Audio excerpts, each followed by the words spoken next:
You can tell a lot about a world by their currency. Coulson? That word sounds vaguely familiar, but I don't know what it means.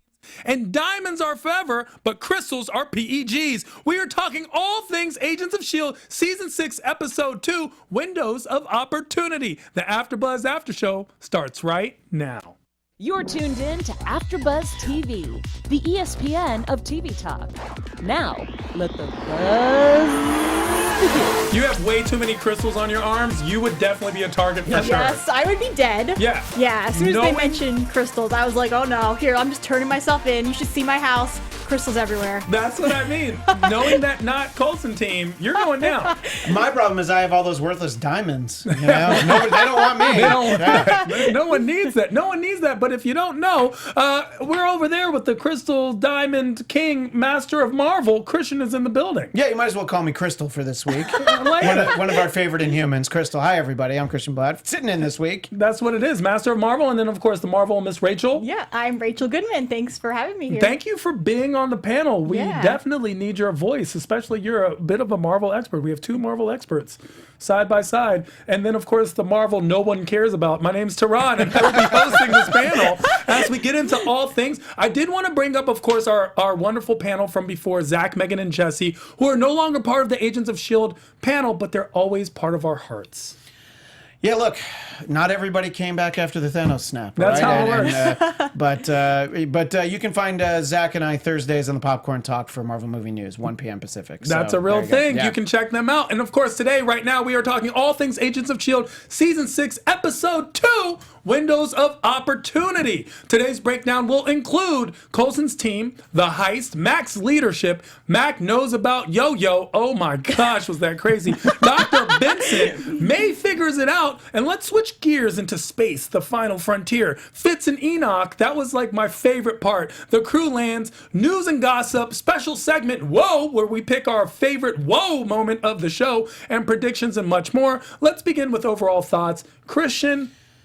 Well, I thought that the storylines all moved along very well, except for I wanted more with Daisy and Jemma, you know, because that was like, I don't know, 8 seconds at the end. So we better get a lot of them next week because, but I like the little bits that we're starting to see about Sarge, aka 100%. Genetic match for Philip J. Coulson. Well, once you remove all the radiation and things of that nature, you have to remove that stuff. You have to remove that. So, but I like just trying to figure out what his crew is up to and you know why he looks like Coulson. You know, because it's not any more apparent than it was last week. Yeah, and why the name Coulson means something to him, too. And I feel like there's more to it than him just being a replica or him being from another Earth or anything like that. I feel like it is definitely going to be that somehow they are very, very connected and not by just the DNA or how they look. Have you ever been to Tahiti? Because once you come back, you are a different person. I don't know if anyone knows this about Tahiti. It's a beautiful place. It is a beautiful let's be place. honest. Yeah. You know? It is a beautiful place. So, Rachel, what were your overall thoughts about the episode? I wanted more, like you said, I wanted more with Jemma, but I understand why they did that because it was like instantaneous from episode 1 to 2. We were right back where we kind of left off with them. So I do like that, but I still wanted more. I want to see more from Fitz, and we did get Fitz, but I want to see more of what obviously he lost an entire season because this is, you know, cryogenically frozen Fitz. So I want to see how much, if we're gonna get the same reveal that we did last season with Fritz coming out again, and how Jemma is gonna interact with him when she finally does get to him. Are you calling him Fritz because of Framework Fitz? Yes, Fritz. The person who coined that term was you. is a genius. It's very smart. I got it from... That's amazing. Yeah. I like you so much more now. I will say this. Overall thoughts on this episode were I love this episode. Now, I truly enjoy the direction of the season. While I'm always going to want more Daisy, I love you. However, I will say this. I appreciated getting that 5-second teaser at the end because now I'm anticipating and cannot wait for next week's episode. This season to me so far has started off the strongest off of all the episodes. Sure, I'm assuming their budgets have gone up because we see a lot more special effects. I'm assuming their writers have come into their own because we're seeing the writing has just grown and evolved, especially with the not Coulson team. I have to admit that the script is very strong. I mean, the way it plays out. But even the action makes sense. Even the emotions are all there. I am looking forward, and every character is being developed simultaneously on their own. And that's a very difficult thing to do. So I'm so impressed with this season's episodes.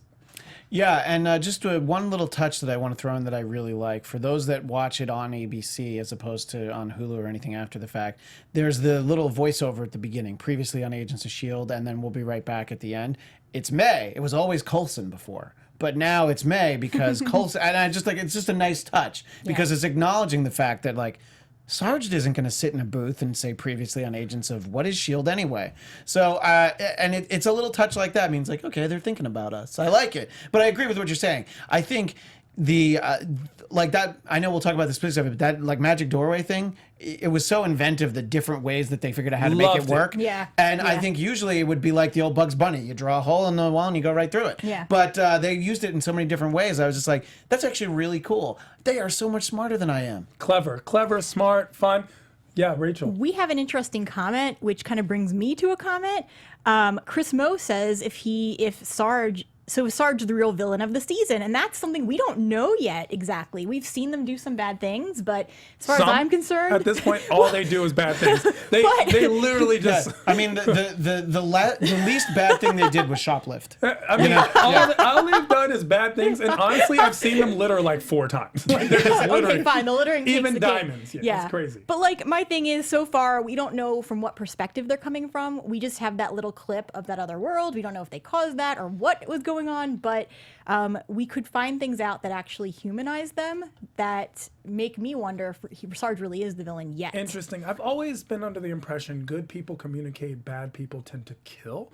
And at this point, all we're seeing the real from Coulson. not Coulson is killing.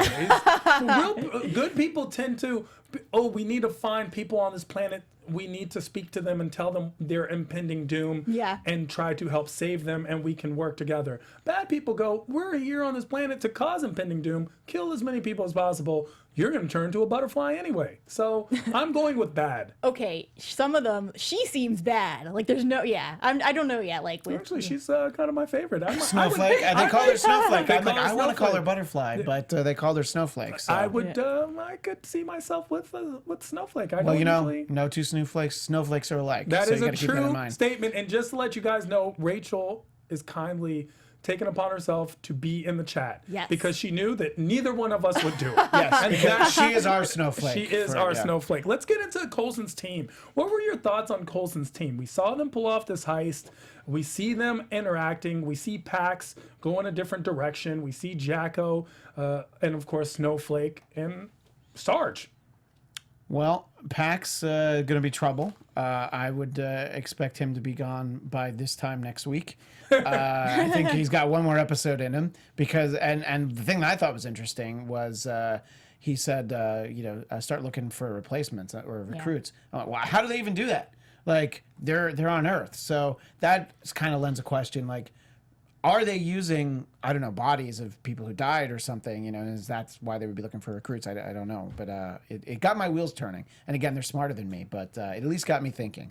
Unless they're going to bring in kind of the way that they, transported in, for lack of a better word. Maybe there's more interdimensionally. Yeah. And that's another question too. And will it be a familiar face as well? Yeah. Now that we've already got Coulson, just because we didn't already know Snowflake doesn't mean that somebody else might run into her. Yeah. And if the rule is that everyone has a doppelganger on another Earth, if that's kind of what they're going with, then is it going to turn into another one of those things where suddenly you're going to see someone, think they're good, think they're on your side, and then they're going to turn on you and try to kill you. So that happens in my day-to-day life all the time. But oddly, like Doppelganger Tehran is so much nicer than the real Tehran. It's actually a real thing. Doppelganger Tehran. They were like, "Oh, remember yesterday you said how are you?" And I was like, "That was not me. No, I didn't care." But with the doppelganger theory, are we assuming that these are not Coulson is from a different dimension? And we will get into some of this in news and gossip. I was assuming that he was until Sarge was in the truck saying that the name Coulson meant something to him. Now I'm wondering if it really is Coulson somehow, and that anything could happen in this world. But if maybe it is Coulson, and that whenever he passed away, we don't know what May saw. And what happened exactly? We didn't see the body, so right. And who knows? And could this be like pre-Tahiti Coulson, who died in the Avengers film? Spoiler from 9 years ago. But it was the Coulson we had for the first 5 seasons. Actually, a different Coulson.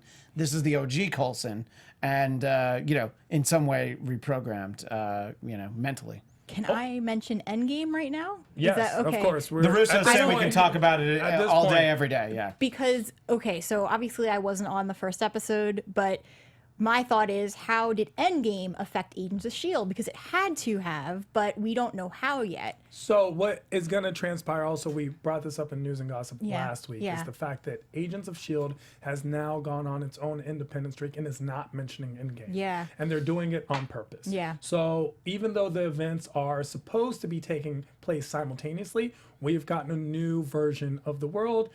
And previously, if you remember, Agents of S.H.I.E.L.D. strictly adhered to all the events of the Marvel movies. Now they have decided no longer to do so. That makes sense, yeah.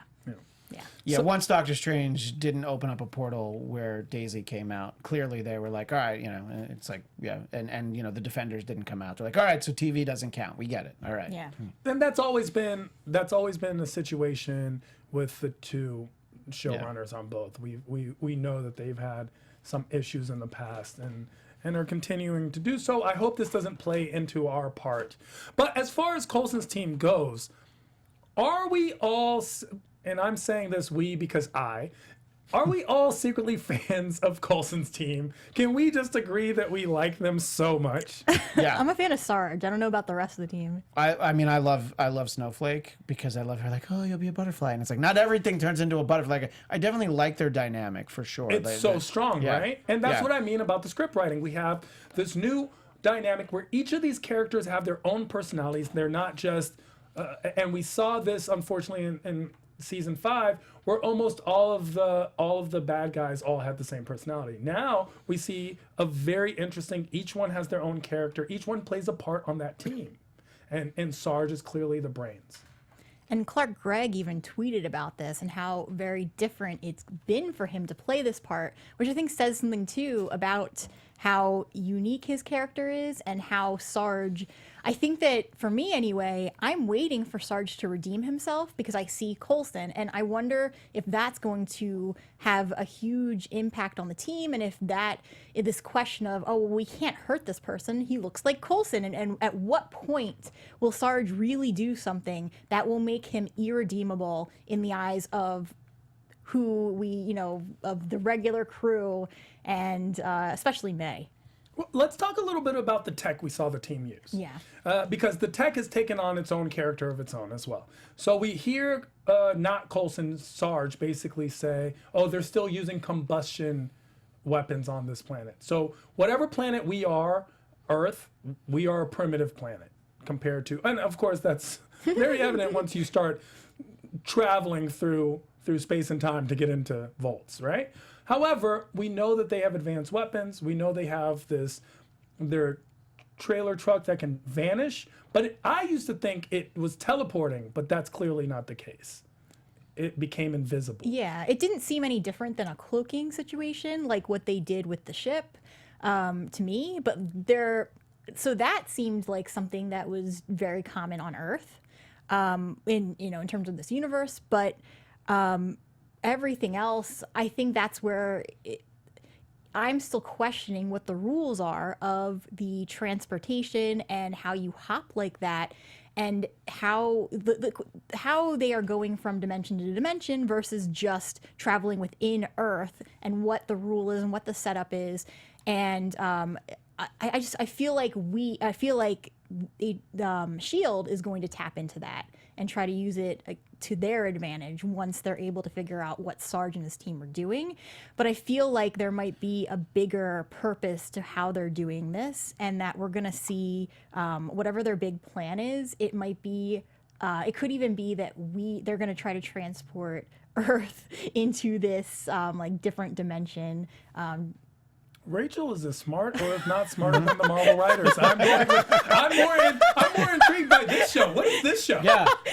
This is S.H.I.E.L.D. amazing. Exactly. Christian, what were your thoughts on the technology? I thought it, like I was saying before, like what they came up with to do with the door, I thought was really cool. The fact that May was able to basically make it so that it moved and Snowflake ran into it, and then they were able to put it on the floor. So the fact that you can move it is interesting, and just sort of the fact that Sarge could even grab through the hole to get the thing that's mounted on the wall that opened the hole. I think.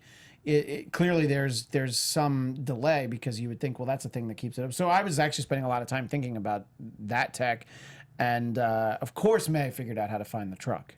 She's like, I'm just gonna throw some dirt around, and it's like, of course, and of course she figures out a way to get on and just knock.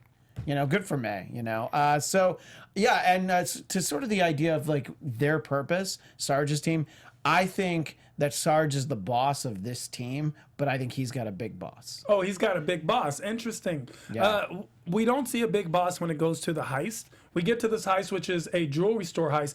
Now, I personally, in the beginning of the heist, believed they were after the diamonds. Sure. That makes sense. They go through the newspaper, they find this place, it's got a lot of diamonds, and then Sarge is basically like, show us all the good stuff in the back. Yeah. And they're looking for PEGs, which we realize are piezo electric gems, or just crystals, just normal crystal that you could literally get anywhere all over our planet. And Yeah. the fun fact too with crystals, quartz is the most electrically conducive. So like that's what they should have been looking for. Quartz. Quartz. And it's also one of the most common crystals on Earth. Yeah. So you mean I shouldn't have given my wife a quartz ring when I proposed and we got engaged? Is what you're saying? Coincidentally, diamonds also not that rare. That's a different podcast we'll have. So, were you surprised by the heist, the violence, and what they were looking for? Absolutely. I would not have guessed crystals. I would have guessed, like you, that they were looking for diamonds or something expensive. I didn't know what their end game was, though. And the one thing that I really found fascinating was that Sarge, the whole episode, he's very interested in currency. And so that kind of steered me away from thinking, oh, crystals too, because I'm thinking, okay, like maybe it's diamonds, maybe he's looking for money in the safe. Like, I didn't know exactly what he was going for. I mean, obviously he's in a jewelry store, so you think of what we think of as being very like high quality is what he's going for. But he, like I did not expect that. And I wonder too why he thought that crystals would be found in a jewelry store, unless that's what it's like where he's from. They're extremely rare Yeah. where he's from. As for the other part of it, I was not surprised by the violence. I was surprised only in that the lady who worked there was able to get away. I was surprised that she also didn't end up dead. No. How did he Oh, pronounce it? that was great. Dana. Yeah. Dana. It reminded me of actually a sketch that I was a part of for Key and Peele, where the substitute teacher was unable to pronounce the names of regular. Yeah, so it was great. Aaron. So it reminded me of that. It was fun. Funny sketch. Yeah, it was definitely a thing. And if you're all at home, we love pronouncing your names. And the way we do so is if we give you shout outs. How do you get shout outs, you ask? Comment below. Join our chat. Rachel's on the chat, killing it right now. Get on board. We've got a lot of comments too. Ghost8386, I hope we see Doppelganger of Trip. Renji 90998, I'm sorry, to them, crystals, specifically quartz, thank you, is more valuable than diamonds. And then Ivan Soto says Christian finds it weird that Sarge's crew, Christian He's too, saying to me, find it weird that Sarge's crew can't really fight. I mean, they went against May, but even so, they didn't really put up much of a fight. Only one she had trouble with was Jacko for his size. I think that Snowflake can fight okay, but I think May May's not an Inhuman, but May has a superpower, and that superpower is kicking ass. So, but she worked really hard to have that superpower. So I think that a lot of other people wouldn't have had that kind of success. But you're definitely right. You would think this is like an elite team, but clearly, look, Sarge has a guy who materialized inside of a wall. So clearly he does not have the cream of the crop when he put his team together. And we've got another really interesting comment. Eon001 says, "Oh, I just thought of something. Multiverse Ward might come back." No thanks. Yes, No, Why please. does everyone dislike Ward so It's just much? me. I like Ward, especially I like Framework Ward. Ward. I liked when he was in the framework because it had been a while, but Yeah. I've never been happier for a character to be killed off on a show. I kept hoping he would redeem himself, and then No. But no, I was sad when Framework Ward did not find a way to come back in like Ada did. That's right. Kristen, let them know. I'm going to let you guys find know us. that before we move on to our next topic, we wanted to say thank you, each and every one of you, for making us the ESPN of TV Talk. But for us to continue to grow, we could use each and every one of your help. If you're on YouTube right now, go ahead and hit that thumbs up button, subscribe, and if you're on iTunes, give us a 5-star rating. 4-star ratings are for losers. 5-star ratings are for winners like us. But no matter where you are, leave a comment so you can get involved in this conversation. Being part of AfterBuzz has meant so much to each and every one of us. We truly appreciate you supporting us and doing what we love. Don't forget, tell your friends, and keep enjoying all of our shows. That's right. You guys are as much, if not even more so, a part of this panel than all of us. And even though Christian told you to detonate that bomb, no, he meant give us that thumbs up. Yeah, well, Let's not do that. No. What? I'm just saying.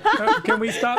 Okay. I'm half Persian. We need to stop I doing keep turning it on and turning it off. We need to so I stop just- doing yeah. that. That seems like you would be part of the team that went in for the heist. Yeah, that was definitely me. Like, I was just like, well, this grenade won't be so heavy if I pull this pin out of it. Well, let's talk about May, because A, May kicked some major butt, and B, May was the one who figured it out. But C, May did not communicate it to the rest of the team. Now, So how do we feel about May? she's very emotional for understandable reasons. The fact that she finally came to terms with her and Phil, and he died, and now she's got to look at him. I can see why that's such a problem for her, but she's not thinking clearly, and she's so determined to figure out who he is and to get rid of him. It's like, you're not him, so I want to make sure that you're gone. So I don't know. I think that's really what it is. She's behaving as impulsively as she would have chastised Daisy for when she was helping train her earlier in the series. And this is somebody who has been through the framework. She does not want to deal with someone who isn't who she thinks they should be ever again. So I can understand why she would be so quick to be like, no, let's get rid of this guy. I don't like that he's here. I don't trust him. Let's be done with it. I have a problem with May.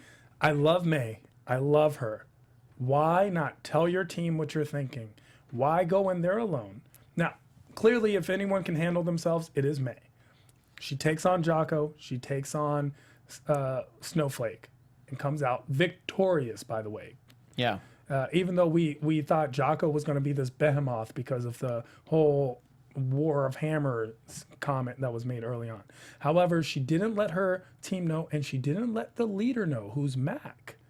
May, you are not a rogue agent. You are not on your own. You have a team and people look for you. You are the leader on the field. Mack specifically gave you a position and you just went on your own. What does that say for Mack's leadership? Well, I think it'll be interesting to see next week if he, doesn't let her slide, even though, she is who she is. He's like, I'm the director. You have to listen to me. And, it's not something that you can do in the future, Maybe he'd even bench her and be like, no, you're going to have to sit this one out. Why don't you think about what you did, May? I don't think he'd handle that well. But he could try.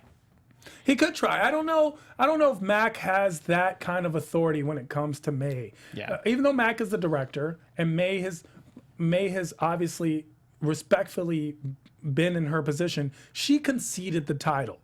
It was like it should have been May, but she didn't want it, so now it's Mack. So May is still this Allen Iverson of that team. You are their top player. Practice? What's freaking practice, And that's how May's portraying it in this episode. You know who May is? We have a pope now. But remember there was the old pope who's like, I don't want to be pope anymore? That guy's still around. He still talks to her every once in a while. She's like the pope that doesn't want to be pope.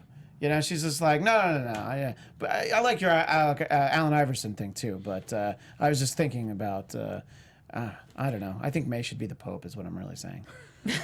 Tell me in the chat if you agree. May figured it out really fast. Yeah. So May figured it out. Hey, maybe in a place they've been before, sees the tracks, figures out, throws the dirt from the ground, throws some dirt, realizes the truck is still there, and then knocks on the door.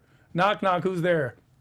May. Yeah, but biatch. if she brought one person from the team, and while she was on her way over, she turned on her comm. Hey, everybody, here's what I'm doing. I just want to let you know. Like, she could have certainly done that. But she also, I think May doesn't think her team is as good as her. She probably thought they would hold her back, and also she's taking this very personally. She's not wrong, by the way. I also feel like too, I'm sensing that May is not really going to, like, she trusts Mac, but I also feel like she's not going to confide in him or really trust him the way that she did Coulson, obviously. And it's not that Mac's not a good leader in her eyes. It's just that I feel like Mac himself, is still getting his footing in terms of being in that role. And I feel, to me, like, it's not, I like that Mac is the director, but when I see this group together, I feel like they're still going through all the motions, and it's kind of unsettled right now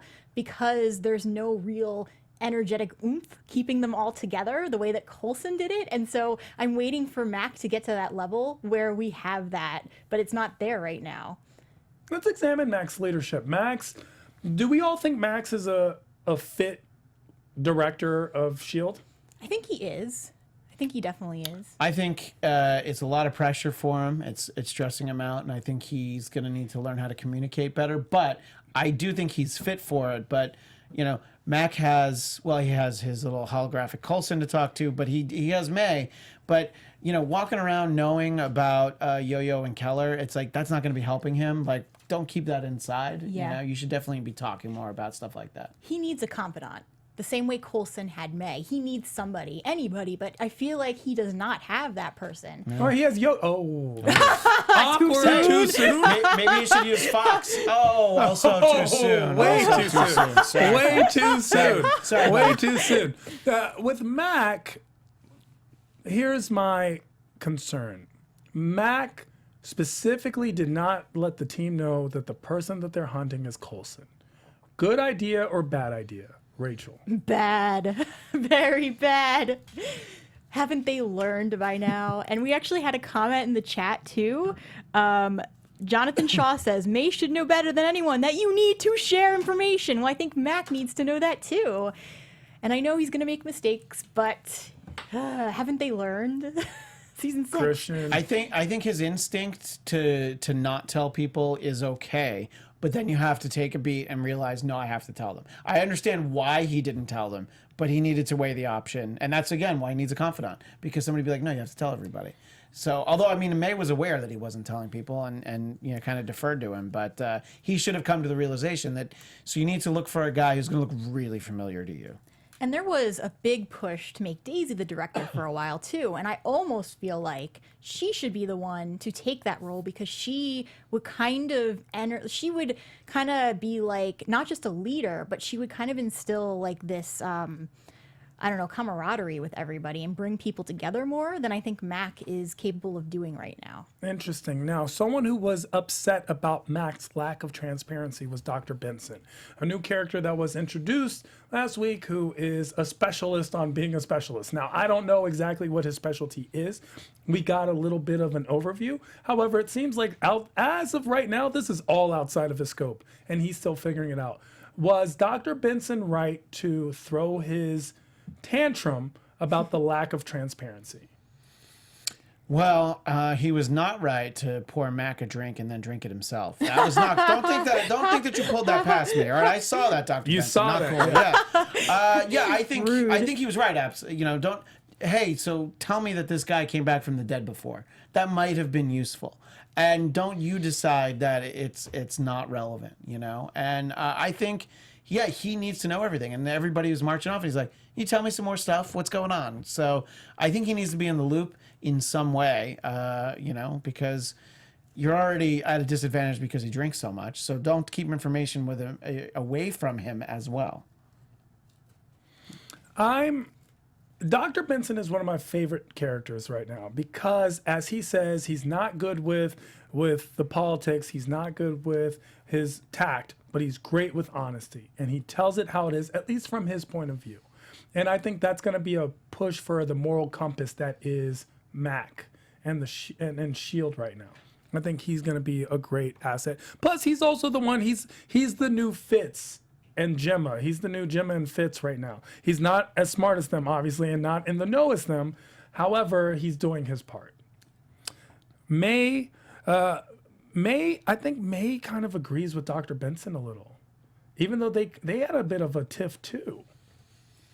They kind of got into it. I mean, they did, but he's sort of her person that I feel like Yeah. she kind of feels responsible for him. It's interesting because they established last week that he was friends with her ex-husband, late ex-husband, and he's still coming from that mindset like, so what's the deal with her and this Coulson person? He's being very gossipy. Very. Yeah. So I think he has a little personal interest in all of this as well. So, there's a lot of things clouding his judgment, including, a tumbler full of vodka. So.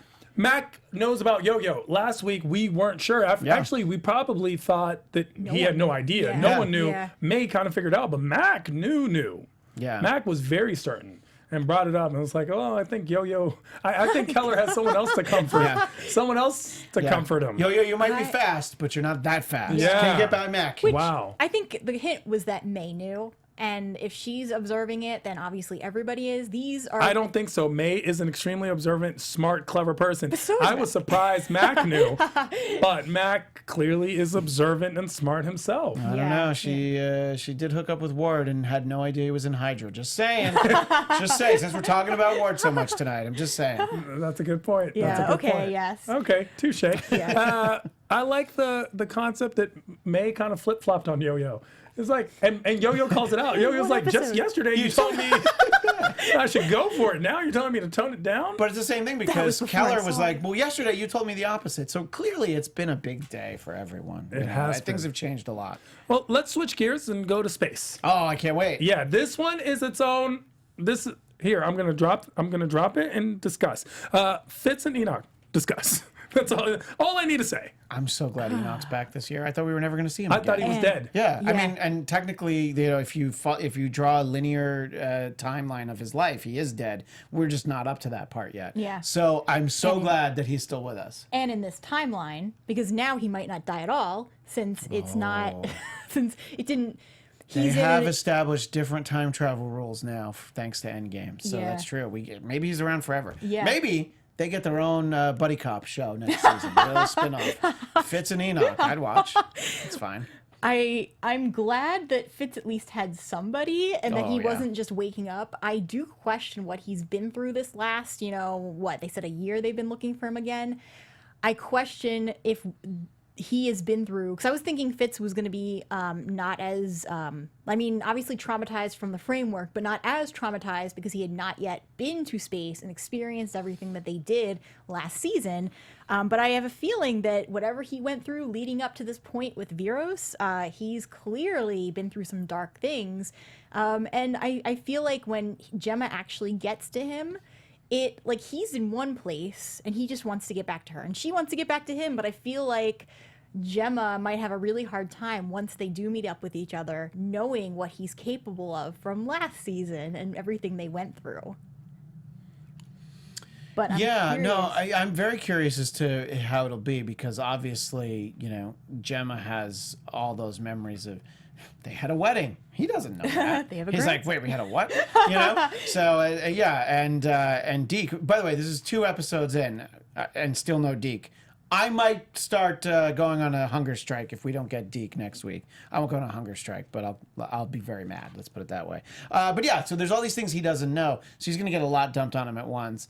And yeah, his personality, he as a person hasn't grown as much as he had, when we saw him at the middle of last season. So I think he's still got a lot of stuff to work out. I mean, you can see how much just referencing who he was in the framework, it still bothers him as it should.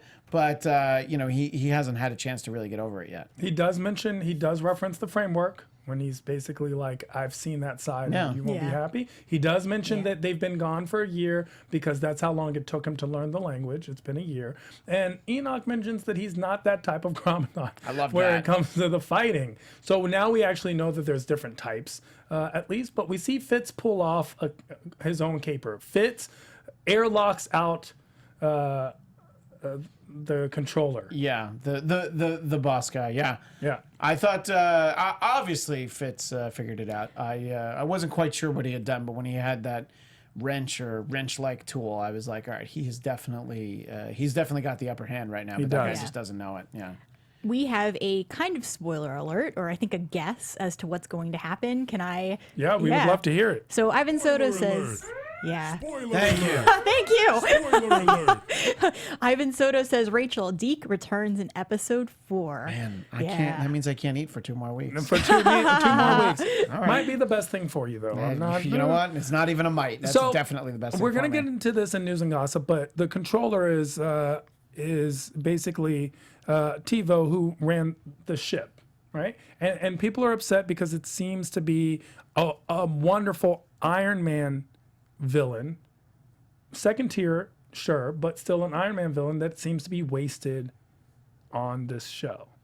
I mean, when you get access to a character for this show, Mockingbird, it's because they're not using them for the movies. I mean, if in the comics, Mockingbird was married to Hawkeye for a long time. Clearly, when they set up his family life in the movies, it's like, okay, so go ahead, do Mockingbird if you want. So I think that there's a list of like stuff that here's stuff that S.H.I.E.L.D. can have. Go ahead, you do something with it. So I mean, look, we're not going to get an Iron Man movie for a while. Let's just say that, okay? I'm just going to leave that out there. That's a real thing. Yeah, maybe a War Machine movie. How did Fitz? Maybe a War Machine movie, which I would love, by the way. That would be nice. How did Fitz go? I had a question. How could Fitz go a year and not see these snails? He's been on the ship for some time, and then he just never saw a snail until when he did, and he was like, "That's disgusting." That was the giveaway. That one was the one that made everyone. And then right after they're questioning him, he beelines it to Enoch, like, maybe you should wait a couple minutes. Yeah, like let's try to, they're starting to suspect you. Don't do something suspicious. Yeah, I mean, I think also, however he learned the language, he clearly was having trouble looking for a word there. And then that really, where are you from? The North. Really far north, like the northernmost part. And she was like, wait, so he's from an irradiated wasteland?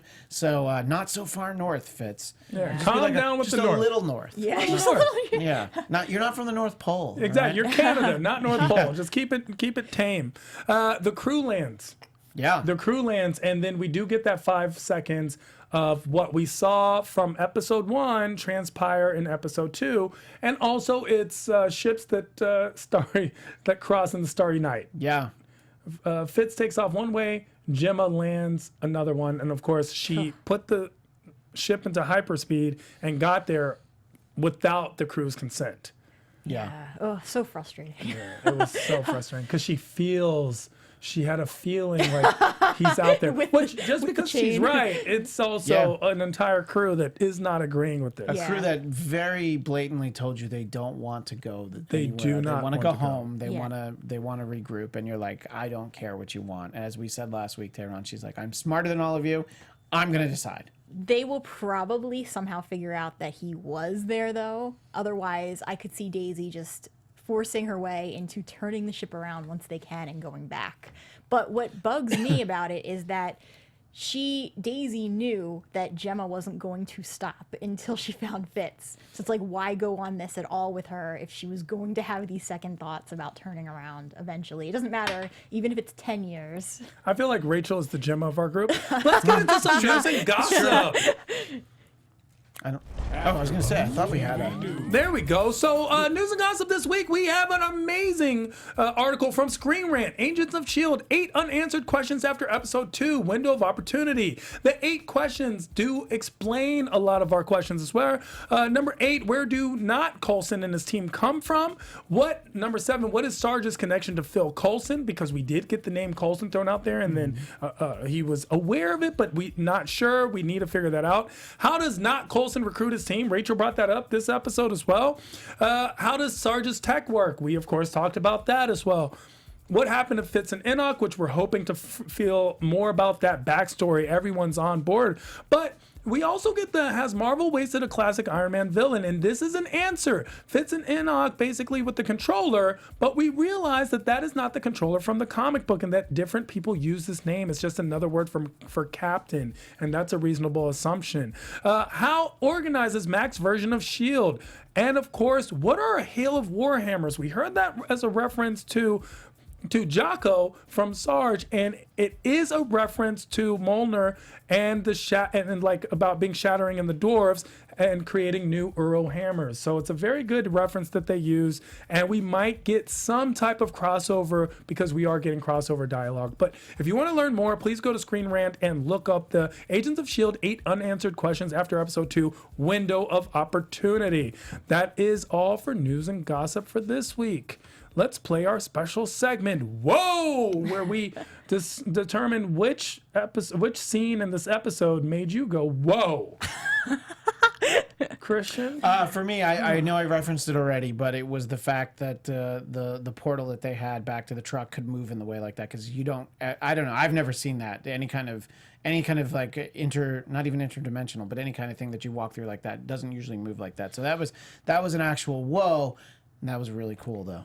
Rachel. For me, it was the scene with Fitz when they were all kind of forced into the cart. I knew that Fitz had planned something, or Enoch had planned something where it was going to backfire on Viros, but when they pulled the switch and the rest of them, like Fitz and everyone else, were safe, but then everyone else on the actual ship kind of flew out into space. That was my whoa moment because I did not expect that. Strong. That's a strong one. That was definitely a whoa. Yeah. Mine's going to be when Sarge was talking to Dana and breaking it down. Dana. And was basically saying everyone wants to be a hero in this moment. We kind of had that speech when it came to the convenience store, but now we were hearing it, and then immediately both security guards were killed. Yeah. And that was my whoa moment. We'd love to hear your whoa moment. All you have to do is comment below. Let us know your whoa. Let us know what scene made you go, whoa, that was great. I wish we had a Joey whoa. Whoa, from Johnny Lawrence from Blossom. Yeah, whoa. Yeah. Exactly.